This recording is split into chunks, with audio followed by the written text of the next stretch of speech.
Welcome back to the deep dive. So just for a second, I want you to do something for me. Okay. Just look around.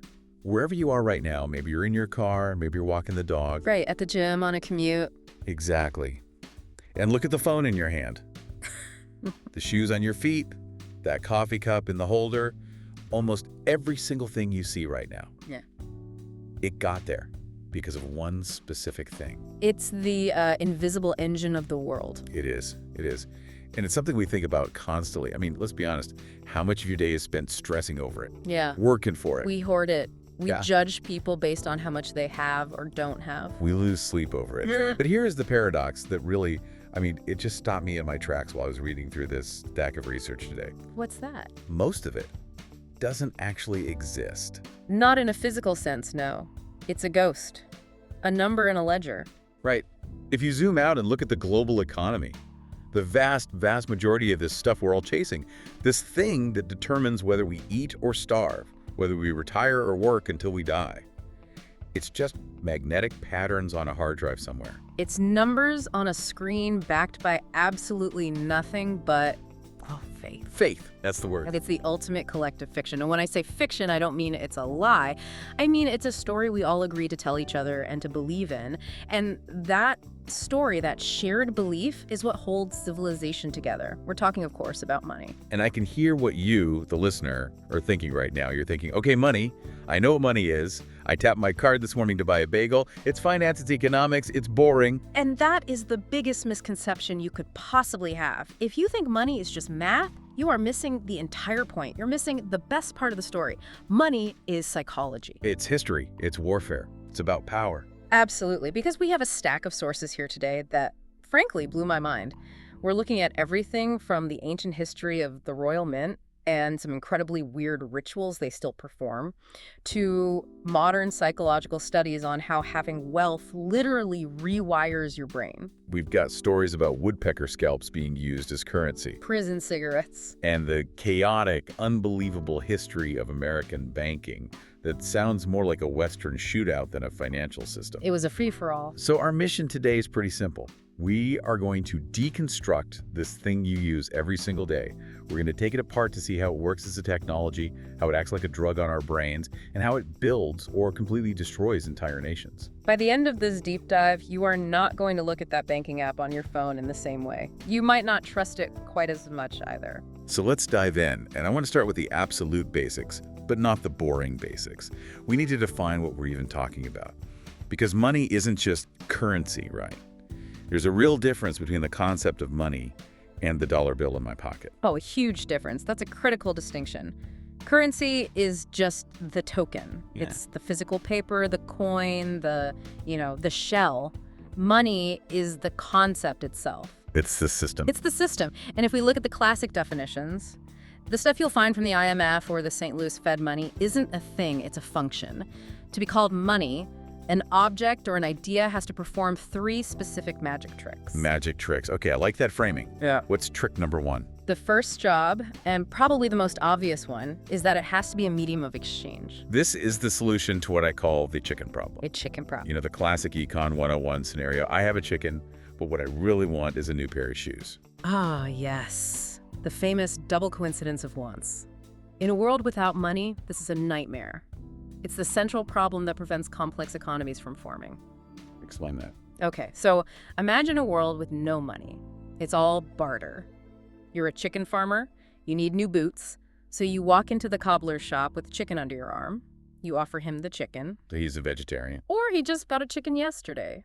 Or maybe he hates chickens. He doesn't want your chicken. He says, no thanks, what I really need is some wood for my fireplace. So now my problem isn't just finding a cobbler, it's finding a lumberjack. Exactly. You, the chicken farmer, now have to go find a lumberjack.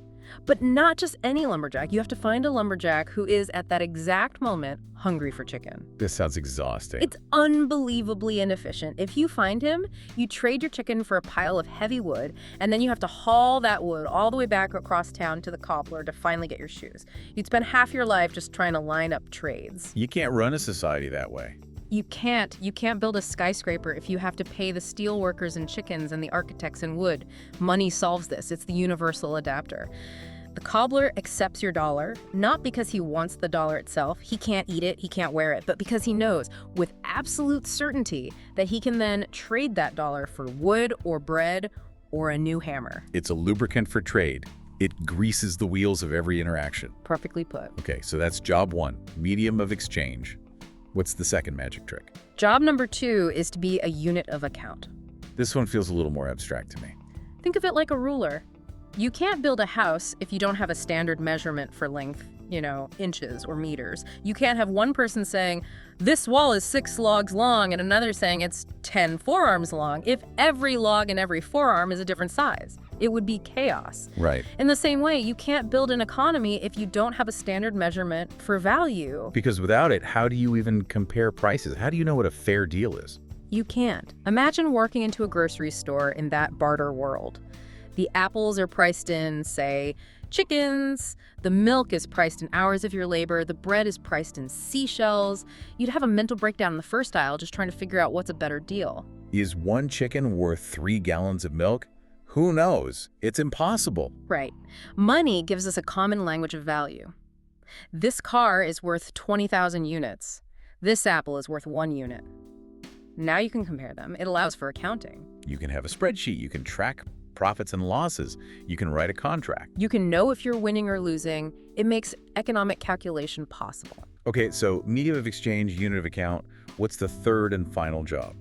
The third is to be a store of value. Which basically means it doesn't rot? Ideally, yes. It has to hold its value over time. Think about it. If you sell your labor today, you work a shift at a factory, you want to be able to use the value you created next week or next year when you retire. But if you got paid in bananas? Your wealth would turn to mush in a week. You'd be broke because your money literally went bad. So money is a kind of time machine. It lets you transport your purchasing power from the present into the future. That's a beautiful way to put it. It's a vehicle for moving value through time. Now, as we'll get into later, there are termites that can eat away at that time machine. Inflation. We call that inflation. But for now, those are the 3 pillars: medium of exchange, unit of account, store of value. If something can do those 3 things, it's money. It doesn't matter if it's a piece of gold, a scrap of paper, a digital token on a computer, or a giant stone disc. A giant stone disc. Oh yeah, the Ree stones at the Yap Islands, some were 12 feet across. But that's a story for another day. Okay, so we have our definition. Now I want to jump into that time machine myself. Because when we talk about the origin of money, I think most of us, and I definitely include myself here, have this very specific image in our heads. Yeah. We imagine cavemen. The Flintstones economy, right? Exactly. Adam Smith wrote about this in The Wealth of Nations. We assume that before money, everyone just bartered. I'll trade my spear for your animal fur. And then eventually people got tired of carrying spears around, so they invented money to make it all easier. It feels like such a natural, logical progression. It's a very neat story. It makes perfect intuitive sense. It's clean, it's tidy. There's a sense of butt coming. But the anthropologists, specifically people like the late, great David Graeber, who wrote the incredible book, Debt, the first 5,000 years, they've gone looking for this society, for this pure barter economy. Oh, yeah. They've looked at every indigenous culture they could find, historical records, ancient texts. They've searched everywhere for a society where the primary mode of exchange was, I give you this, you give me that. And what did they find? They found that the barter economy is a myth. It never actually existed as the foundation of a society. Wait, hold on. So the whole foundation of Economics 101, Right. the whole I'll trade you my goat for your spear thing that we're all taught in school, Yeah. that never happened. Not as the basis of an economy, no. Now, sure, barter happened between strangers. If you met a guy from a different tribe, someone you'd never see again and didn't trust, then yes, you'd do a spot trade. I give you this, you give me that, and we part ways forever. But inside the village, amongst neighbors and friends. Inside the community, the economy ran on credit and debt. So it wasn't I'll trade you, it was I owe you one. Exactly. If your neighbor, the hunter, needed a new pair of shoes, you, the village cobbler, didn't demand a chicken from him on the spot, you just gave him the shoes. Why? Because you knew him. You knew where he lived, you knew his family, you knew he was good for it. And now, he owed you one. It was a social obligation. So the entire village economy was just this invisible web of favors. A web of mutual obligation. The cobbler gave me shoes, so when my hunt is successful, I'll give him a good cut of meat. Money didn't emerge to replace trade. It emerged to keep score. to quantify these complex social relationships. That is a fundamental shift in perspective. Money isn't just a token of value. It's a ledger of social relationships. It's a way of quantifying who owes what to whom. And that quantification becomes critical as societies get bigger. I can remember that you owe me a favor, but I can't remember that 500 different people owe me favors of different sizes. You needed a token, an object, to represent that debt. And that brings us to the first real money, commodity money. This is the fun part of the list. Because before we had coins with presidents on them, we used stuff. But it couldn't just be any stuff. It had to be useful stuff. It had to have intrinsic value. That's the key. If the whole monetary system collapsed, you could still use the money for something else. I was looking through the list of things humans have used as money, and it is absolutely wild. Let's start with the classics. Cows. In ancient India and parts of Africa, cattle were the standard of value. They made perfect sense if you think about it. They're durable, well, they live a long time, they're mobile, and they even provide interest. They reproduce. One cow becomes two cows, and in the meantime, it gives milk. A cow is a walking, mooing factory. But imagine the logistics. That'll be 3 cows for this plot of land, please. You have to walk them there. And you can't make change. This is the divisibility problem. If something costs half a cow, well, you have a messy problem. The other half of the cow depreciates in value very, very quickly. Okay, so cows have issues. Then there's salt. Salt was crucial for the Romans and in North Africa. That's where we get the word salary, right? From the Latin salarium. That's the story, yes. Roman soldiers were sometimes paid an allowance to buy salt. In a world without refrigeration, salt was life. It preserved food. It was valuable because everyone needed it. If you had a block of salt, you knew you could survive the winter. But then we get to the really weird stuff. The source material mentions the Karok people in what is now Northern California. They used woodpecker scalps. Specifically, the bright red scalps from the pileated woodpecker. That seems so random. And honestly, a little gruesome. Why on earth would that become money? Okay, so think about it through our economic lens, not an aesthetic one. First, they are beautiful, so they have ornamental value for ceremonies. But much more importantly, scarcity. Oh. You can't just go out and print more woodpecker scalps. It takes immense skill, patience, and effort to hunt those birds. They're hard to find and even harder to catch. That scarcity made them a very stable store of value. It's proof of work. Yeah. Literally. You can't fake it. To get the money, you have to do the work. Exactly. You can't counterfeit a woodpecker scalp unless you go out and do the difficult work of hunting the bird. Okay, but my favorite example of commodity money is much more modern. And it proves that this isn't just some weird ancient history. It's human nature. Let's talk about prisons. This is the classic go-to economic case study. In a prisoner of war camp during World War II, or in a modern penitentiary, the official currency, dollars or whatever, is usually banned or totally useless. You can't use a credit card in your cell. So the prisoners, the inmates, they naturally create their own economy. Humans need to trade. It's what we do. And for decades, the default currency in these closed systems was the cigarette. Why cigarettes? Let's run them through our 3 tests. Medium of exchange. Yes. Everyone accepts them. Even the non-smokers accept them because they know they can trade them away later for something they do want. Perfect. Unit of account. Yep. This extra blanket costs 2 packs. A haircut is 5 cigarettes. It's standardized. Every Marlboro is the same as every other Marlboro. You don't have to weigh them or check their purity. And what about store of value? Well, they last a pretty long time if you keep them dry. They're small and portable. And here is the kicker, the really elegant part of the system. They're consumable. Right, people smoke them. Which naturally regulates the money supply. If there are too many cigarettes floating around the prison yard, that's inflation. Their value drops. So what do? They smoke more of them because they're cheap. Which reduces the supply. And raises the value back up. It's a self-correcting monetary policy powered by lungs. That is just fascinating until a corrupt guard smuggles in 1,000 cartons and then you get hyperinflation. Then the system breaks, yes.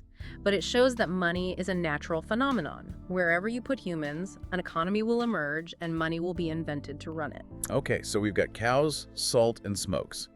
But as we said, lugging a cow to the market to buy a loaf of bread is a hassle. It's heavy, it's hard to divide. We needed something better. We needed metal.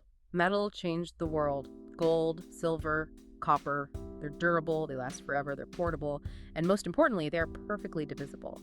You can melt a big bar down, cut it into tiny pieces, and reforge it.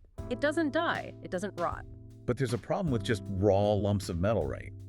If I hand you a lump of gold, how do you know it's pure? How do you know I didn't mix in some worthless lead to cheat you? You don't. You have to weigh it and assay it, test its purity every single time you make a transaction. The transaction costs are incredibly high. You'd need a scale and a chemistry set just to buy lunch. It's just not practical. So, enter the Lydians. Modern-day Turkey, around 650–600 BC, they came up with a brilliant, world-changing idea. What if the king stamps the metal? The scamp. That's the invention. The stamp acts as a guarantee. The king's seal says, "I, the king, certify that this disc contains exactly X amount of pure gold." Now, you don't need to trust the metal, you don't need to trust the merchant, you just need to trust the king. This is a massive leap. It shifts the entire burden of trust from the physical object to the institution that issued it. And that is the moment currency is truly born. And speaking of institutions, these things are incredibly sticky. I was reading the source on the Royal Mint in Britain. The sheer longevity is mind-blowing. It's over 1,000 years, right? Over 1,100 years of continuous operation. It has survived wars, plagues, revolutions, the rise and fall of empires. And they take this whole trust thing very, very seriously. Which brings us to the trial of the Picts. When I read this, I thought it was a typo, or something from a Dungeons & Dragons game. It sounds like a Harry Potter chapter, doesn't it? Harry Potter and the Trial of the Picts. It really does. So what is it? It's a real judicial ceremony that has been happening in some form since 1282. Picts is just an old word for a chest or a box. Okay. So throughout the year, the mint takes random coins right off the production line, one out of every few thousand, and they lock them away in this chest. They are sampling their own work. Right, for quality control. But it's more than that. Once a year, they hold a formal court with the judge in robes, a jury of expert goldsmiths, the whole 9 yards, and they open the box. The jury takes these sample coins and they subject them to incredibly rigorous chemical tests. They weigh them down to the micrometer. They check the purity of the alloys. And this is a public trial. Oh, yes. And back in the day, if the coins failed the trial, if the mint master had been cheating the people by putting less gold in the coins and skimming the rest, the consequences were severe. I'm imagining off with his head severe. Penalties could include imprisonment or worse. Because you have to think about what's at stake. If the people lose faith in the coinage, the entire economy collapses. If the penny isn't actually worth a penny, trade grinds to a halt. The trial of the Picts is a piece of political theater designed to scream to the public, you can trust this money, we checked, it's real.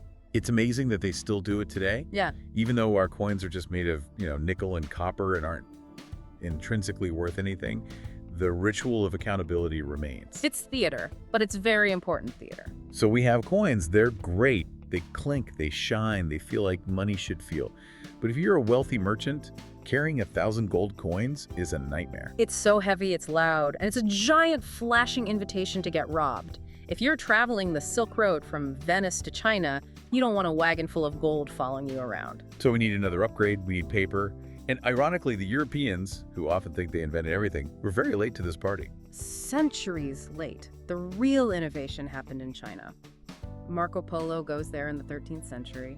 He meets the great Khan, Kublai Khan, and he sees something that just completely breaks his European brain. He writes about it like it's actual sorcery. He does. He says the emperor takes the bark of trees, mulberry bark, flattens it into paper, and prints his seal on it, and then he forces everyone in his kingdom to accept these worthless scraps of bark as if they were pure gold.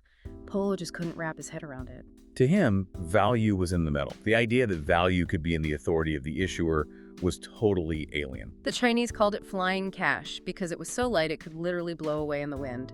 And it started as simple deposit receipts. You'd leave your heavy string of coins with a trusted merchant, and he'd give you a paper receipt. Eventually, people realized, why go back for the coins? I'll just trade the receipt itself. And boom, paper money is born. But let's fast forward to the United States, because I think we all have this assumption that the US dollar has always been this monolithic, stable thing, the greenback, the global reserve currency.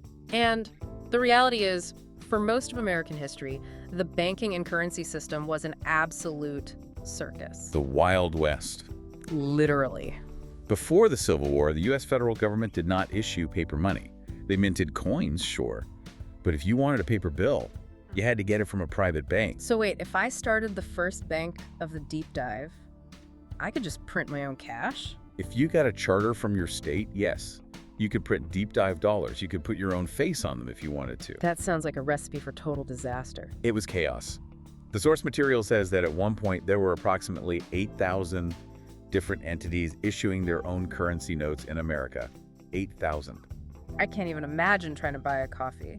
You hand the barista a Bank of Ohio dollar, and she looks at you and says, "Sorry, we only take Rhode Island and First Bank of Connecticut notes here." It was exactly like that. Merchants had to subscribe to these thick magazines called banknote reporters. They were like the Kelley Blue Book for money. You'd have to look up the bank that issued the bill to see if it was even still in business. Oh, sorry, pal. The Bank of Alabama went bust last Tuesday. This $5 bill in your hand is now worth 0 cents. Or worse, well, that bank is way out in Tennessee, and I don't know if I trust them, so I'll only give you 80 cents on the dollar for this note. It was a discounting nightmare. And counterfeiting was rampant because there were 8,000 different designs to keep track of. How would you possibly know what a real Bank of Poughkeepsie $10 note is supposed to look like? It really explains why the federal government eventually had to step in during the Civil War and say, enough, we are making one currency for the entire country. The greenback. It was a national security necessity to unify the economy. Speaking of that physical cash, I found some fun facts in the Federal Reserve source that I just have to share. Because we don't think about the physical object of the dollar bill very much. We all assume it's paper, but it's not, right? Right, that's the first thing. It's actually a blend of 75% cotton and 25% linen. That's why it doesn't disintegrate when you accidentally leave it in your jeans pocket in the washing machine. If it were wood pulp paper, one wash cycle, and your $20 would be gone. A very good bit of engineering then. But the lifespan is much shorter than I thought. A $5 bill. The average one only lasts about 4.7 years in circulation. That makes sense, though. Think about the life of a fiver. It's constantly being exchanged. It's in and out of pockets, vending machines, cash registers, tip jars. It gets crumpled and folded. It gets a real workout. Compare that to a $100 bill. The Fed says a C note lasts, on average, for almost 23 years. Because nobody spends them. They sit in safes or under mattresses, or they get used in black markets. They are store of value notes, while the $5 bill is a medium of exchange note. Its job is to move. And the durability test, I love this. It takes about 4,000 double folds, meaning back and forth, before a typical note will tear. I just have this image of some poor intern at the Bureau of Engraving and Printing sitting there, folding a bill 4,000 times to check. I'm sure they have a machine for that now, I hope. I hope so too. Okay, I want to tell a story now. It comes from the Smithsonian Magazine source. And for me, it is the perfect illustration of this crucial transition from money as metal to money as trust and authority. It's the story of how the Smithsonian Institution even got started. The Smithson Bequest. It is a fantastic and very strange tale. So you have this guy, James Smithson. He's a wealthy, eccentric British scientist. He dies in 1829. And in his will, he leaves his entire fortune, over $500,000 at the time, a staggering sum to the United States of America. A country he had never visited. Never set foot in. Yeah. And he leaves it to found an establishment in Washington, D.C. for the increase and diffusion of knowledge among men. An incredible gift. But there was logistical catch. A big one. The money was in London. And it was in gold, specifically British gold sovereigns. So picture this scene. It's 1838. An American diplomat named Richard Rush goes to the Bank of England, claims the money, and has to figure out how to get it home. He ends up with 104,960 gold coins. Can you imagine the weight? He packs them into 105 separate sacks. Then he puts those sacks into 11 massive iron-bound wooden boxes. He loads them onto a ship called the Mediator, and for 6 weeks, he basically sits on top of this treasure chest, terrified as it sails across the Atlantic. He wrote in his diary about being in a constant state of anxiety, storms, pirates, the ship just sinking. The risks were enormous. If that ship had gone down, the Smithsonian would have never happened. The entire future of American science and culture was in the hold of that one ship. He makes it. He sails into New York Harbor. The city bells are ringing. He's a national hero. He gets the gold safely to the U.S. Mint in Philadelphia. And then they hit a problem, a very specific legal problem. You can't spend British coins in America. They weren't legal tender. You can't just take a British sovereign with King George's face on it and use it to pay a bricklayer in Washington, D.C. to build your museum. He wouldn't accept it. So what do they have to do? They had to melt it, all of it. This part just hurts my soul a little bit as a history buff. Me too. Yeah. From a collector's standpoint, it's a tragedy. They took these beautiful historic coins, each one a piece of history you could hold in your hand, and they just shoveled them into the furnace. Why? Why not just trade them? It's about seigniorage and national sovereignty. For that gold to function as American money, it had to carry the American stamp. The authority had to be transferred. So they melted it all down, they added a little bit of copper to match the U.S. fineness standards of the time, and they reminted every last ounce into brand new U.S. $10 Eagle gold coins. It's the perfect metaphor. The physical gold atoms were the same, but the value as money wasn't just in the gold, it was in the authority that stamped the gold. But the story gets even better, or worse, depending on your perspective. Oh, the irony here is just so rich. So, the U.S. Treasury now has this massive pile of fresh American gold coins. This is a sacred endowment for the Smithsonian. It's supposed to last forever. And what does the Treasury Secretary at the time, a guy named Levi Woodbury, do with it? He decides to invest it to make it grow. In what? What does he invest in? Safe U.S. Treasury bonds. No. He invests the entire fortune in risky state bonds, specifically from the states of Arkansas and Michigan. Oh no, I think I know where this is going. What happened to Arkansas and Michigan in the 1840s? They defaulted. They went bust. The bonds became worthless pieces of paper. Kidding me? I am not. So let me get this straight. The U.S. government took this incredible gift of hard physical gold, melted it down, turned it into official American money, and then immediately lost all of it by investing in bad paper debt. It is the most perfect, painful lesson in the history of finance. It proves that even hard money, like gold, is completely subject to human folly and mismanagement. Congress actually had to step in years later and replace the funds with taxpayer money just to save face. If they hadn't, there would be no Smithsonian museums on the National Mall today. That story is incredible, and it perfectly bridges us to the next great shift in the story of money. We went from gold to paper backed by gold, and then to paper backed by nothing at all. The great decoupling. This is the strange world that all of us live in today. So let's define the terms very clearly. Representative money versus fiat money. Okay. Representative money is basically a claim check. If you had a $20 bill back in, say, 1900, that piece of paper was a legal promise. You could, in theory, walk into a bank and say, "Give me $20 worth of gold, please." The paper represented a specific amount of metal sitting in a vault somewhere. It's like a coat check ticket. The ticket itself isn't the coat, it just proves you own the coat that's in the back room. That's a perfect analogy. But fiat money is different. Fiat is a Latin word. It means let it be done or let it be so. It's money simply because the government decrees that it's money. Exactly. Its value comes from two things: government decree, and crucially, the fact that they demand you pay your taxes in it. If you want to stay out of jail, you have to acquire dollars to pay the IRS. That creates a permanent structural demand for the paper. And the pivotal moment for this shift was 1971, right? The Nixon shock. That was the moment. President Nixon officially severed the direct convertibility of the U.S. dollar to gold for foreign nations. Before that day, the entire global financial system was anchored to the dollar, and the dollar was anchored to a pile of gold in Fort Knox. After 1971, the anchor chain was cut. The dollar and all other world currencies began to float freely. And this is where a lot of people get nervous. I hear this argument all the time. It's fake money. It's not backed by anything. It's just monopoly money. And that leads to the logical follow-up question. If the government can just print money from thin air, why don't they just print enough to pay off the entire national debt? Why don't they print $1 million for every citizen and end poverty overnight? It is the most seductive and the most dangerous idea in economics. It sounds so easy, but it violates the most basic law of supply and demand.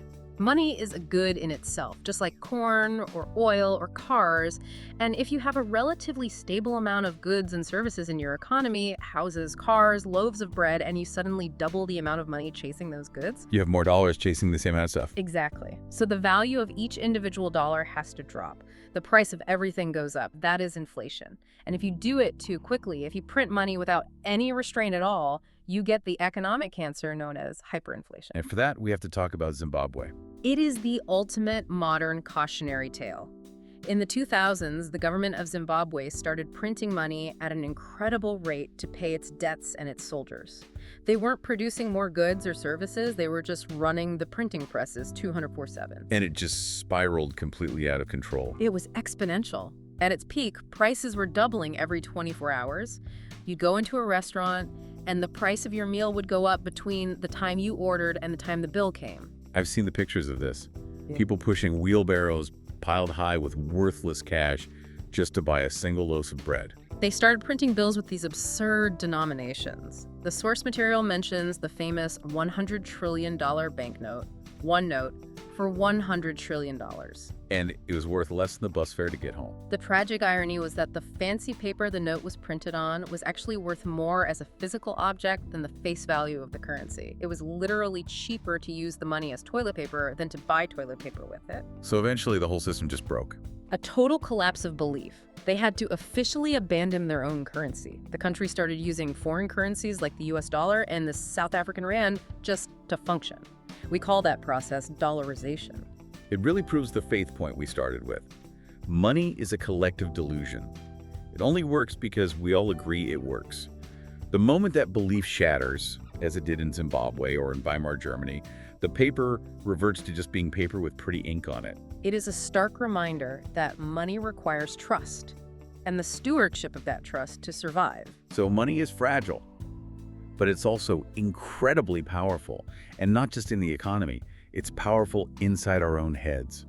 I want to pivot now to the psychology of money, because this was the part of the research that honestly may be the most uncomfortable. It should. The data on how acquiring wealth changes our personality is, well, it's confronting. We have this idea, I think, that if I had more money, I'd still be the same person. I'd just have a nicer car and less stress. And the science suggests that's probably not true. Let's talk about addiction first.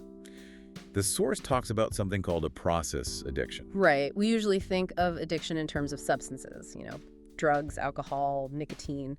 But we now know that certain behaviors can trigger the exact same dopamine reward pathways in the brain. Gambling is the classic example, and acquiring money is another. So seeing the number go up in your bank account or your stock portfolio gives you a literal chemical high. It does. It triggers a dopamine release. And like any drug, you start to build a tolerance. The first $1,000 you ever save feels absolutely incredible. The next 1,000 feels pretty good. Eventually, you might need to make $1 million just to get that same original buzz. This might explain the billionaire paradox. You look at these people who have more money than they or their descendants could spend in 1,000 lifetimes. Why do they keep working 80-hour weeks? Why do they take huge risks? Why do they stress? Because it's not about the purchasing power anymore. They can already buy anything they could ever want. It's about the score. It's the dopamine hit of winning. The money just becomes points in a giant video game they're playing against everyone else. But the addiction part is just the beginning. The really scary part, for me, is what the sources call the empathy gap. Tell us about the Monopoly experiment that was done at UC Berkeley. This is a famous study run by a social psychologist named Paul Piff. He brings pairs of strangers into his lab to play a simple game of Monopoly, but he rigs the game from the start. Rigs it how? One player is randomly chosen by a coin flip to be the rich player. They get twice as much starting money as the other player. They get to roll 2 dice instead of 1, so they move around the board much faster, and every time they pass go, they collect $400 instead of the standard $200. So they are mathematically guaranteed to win. It's not about skill, it's gravity, it's inevitable. It is functionally impossible for them to lose. But here's the fascinating part. The researchers use hidden cameras to watch the behavior of these rich players as the game went on. What did they do? They changed. Their whole demeanor shifted. They became louder. They started slamming their little metal game piece on the board more aggressively. There was a bowl of pretzels on the table for both players to share. The rich players consistently ate way more of the pretzels. Wait, they ate the pretzels? They just consumed more. They took up more physical space. They became more dominant, more boastful about their success. And here's the real kicker. At the end of the game, the researchers asked them, "Why did you win?" They must have said, well, because you rigged the game for me, right? Almost none of them did. They talked about their brilliant strategy. "Oh, I made a smart move buying Boardwalk," or "I managed my cash flow really well." They completely, subconsciously, discounted the role of luck and attributed their inevitable success to their own superior skill and brilliance. That is genuinely terrifying. Because that's not just a Monopoly game, that's the real world, isn't it? It's a direct mirror of reality. The study suggests that as we gain wealth and status, we can develop a sense of entitlement. We start to believe we deserve to be there, and we become less attuned to the struggles and the contexts of the people below us. You start to think you hit a triple when you're actually born on third base. There was another study mentioned in sources, the crosswalk study. Yes. The researchers basically just camped out at a busy pedestrian crosswalk. And by California law, cars are required to stop for a pedestrian waiting to cross. They just sat there and tracked which cars stopped and which ones didn't. Let me guess. The person driving the rusty 1995 Honda Civic stopped. Drivers of lower value, cheaper cars stopped nearly every single time, but the drivers of high-end luxury cars, the expensive BMWs and Mercedes, they were 4 times more likely to just blow right past the pedestrian, ignoring the law. Wow, so having more money literally makes you drive like a jerk. It suggests a measurable reduction in empathy and rule-abiding behavior. When you're wealthy, you're more independent. You don't need to rely on the kindness of others for your day-to-day survival.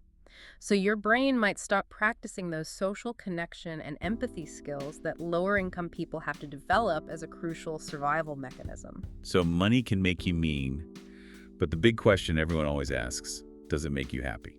The age-old question. And the scientific answer is yes, but only up to a certain point. The famous happiness plateau. Exactly. If you are genuinely poor, if you are actively worrying about rent, food, and medical bills, then yes, more money buys a massive amount of happiness.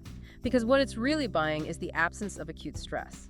The difference in daily well-being between making $20,000 a year and $75,000 a year is life-changing. It solves real, tangible problems. But once you hit that level of safety and security, the returns diminish rapidly.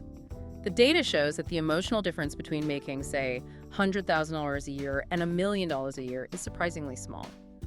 You might have a nicer car and a bigger house, but your day-to-day mood, your levels of anxiety, your joy, your satisfaction doesn't change nearly as much as you'd think. in fact, the source material mentions that extreme wealth can actually lead to higher rates of depression and isolation. You start to wonder if people like you, or for your money. It can become a golden cage. Okay, let's step out of the brain and back into the infrastructure. Because we are living through another revolution right now. We're moving from the paper era to the digital era. The era of invisible infrastructure.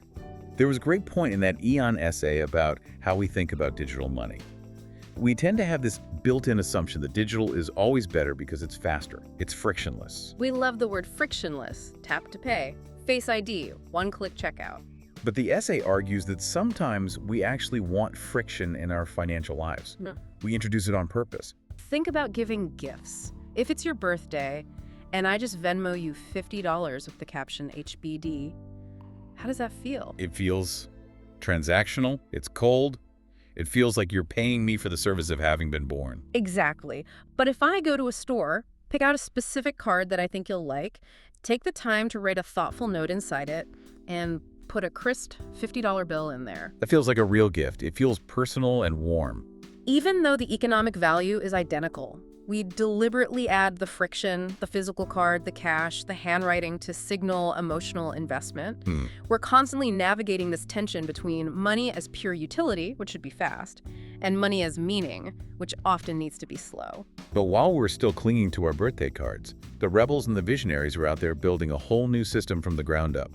We have to talk about cryptocurrency. Bitcoin, the ghost at the feast. It launched in 2009, and that timing is not a coincidence at all.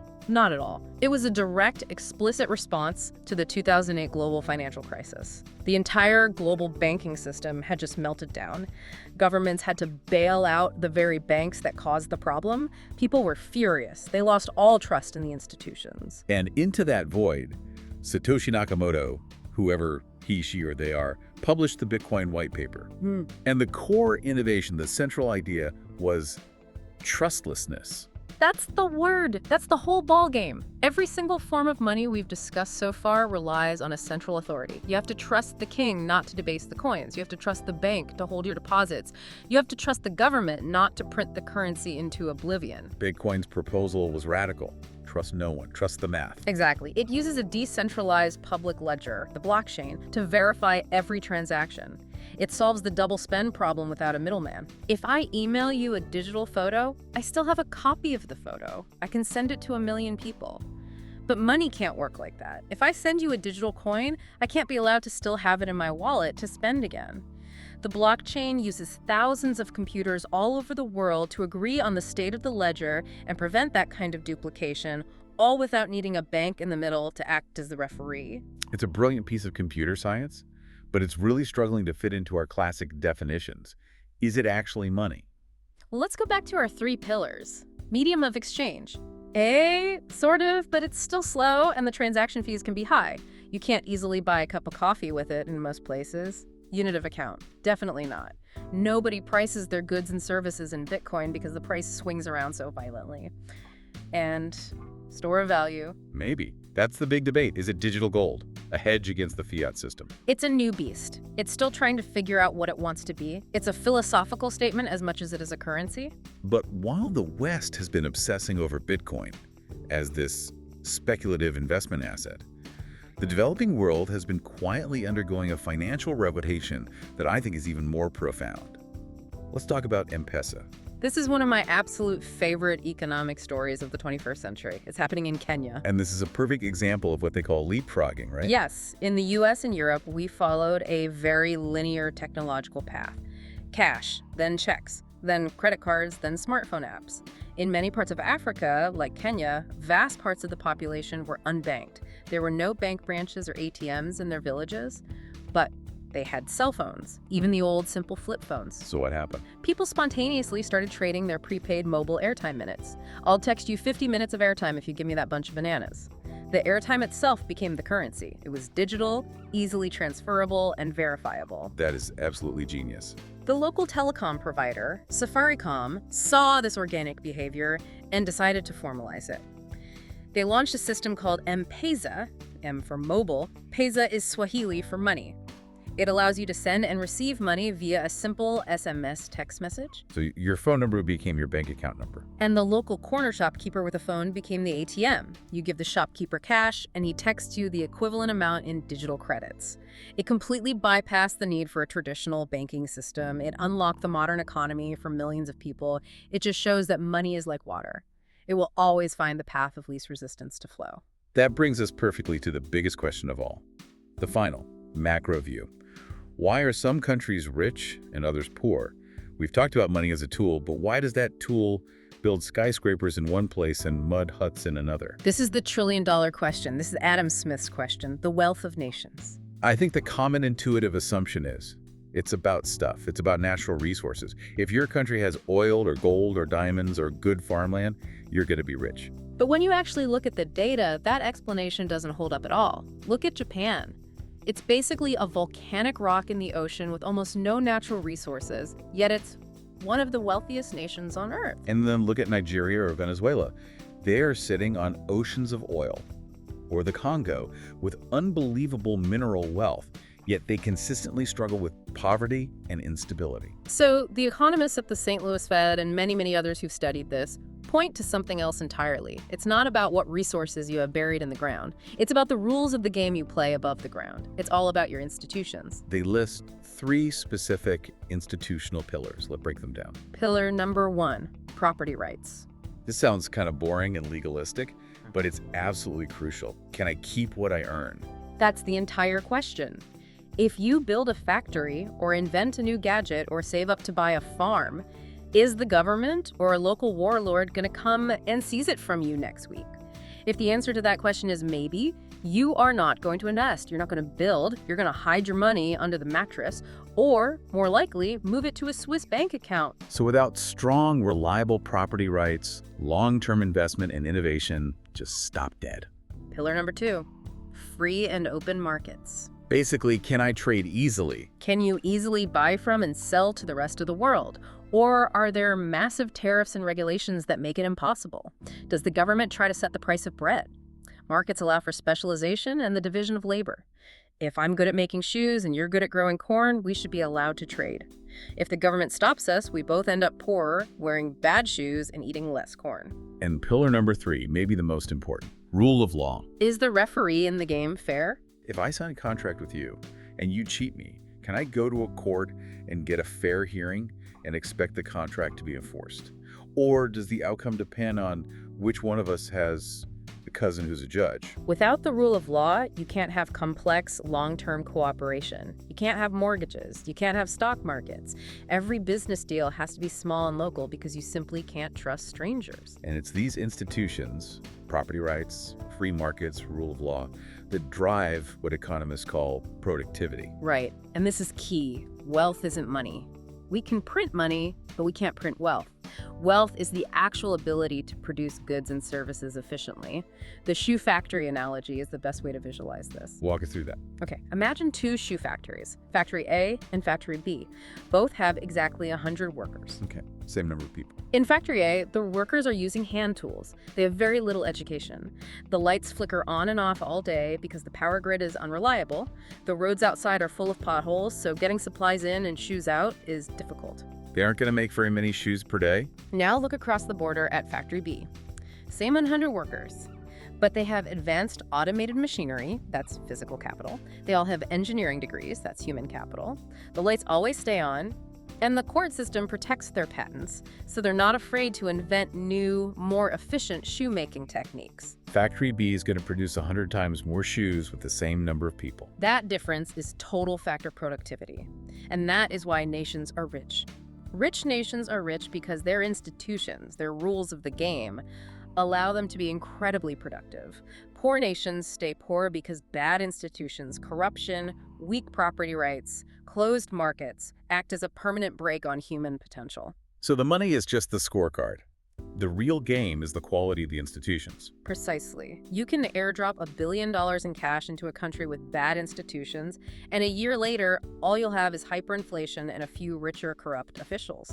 But if you can fix the institutions, the wealth will create itself. Wow, we have covered a massive amount of ground today. It has been quite a journey, hasn't it? We went from the myth of the barter system to the gruesome reality of woodpecker scalps. We watched the Lydians invent the coin, and then the British meticulously count them in the trial of the picks. We saw the absolute chaos of 8,000 different American currencies and the heartbreaking melting of the Smithson gold. We looked inside our own brains to see how money can be an addictive drug and how it can create an empathy gap. And we looked at the future with crypto and the leapfrogging revolution of M-Pesa. And if there's one single golden thread that ties all of these disparate stories together, for me, it is the concept of trust. The evolution of trust. Exactly. The entire history of money is the history of expanding the radius of trust. It started as, I trust my neighbor in the village. That's credit. It became, I trust this physical object. That's commodity money. Then it became, I trust the king's stamp, coinage. Then I trust the bank's promise, paper money. And today, it's, I trust the government's authority, fiat.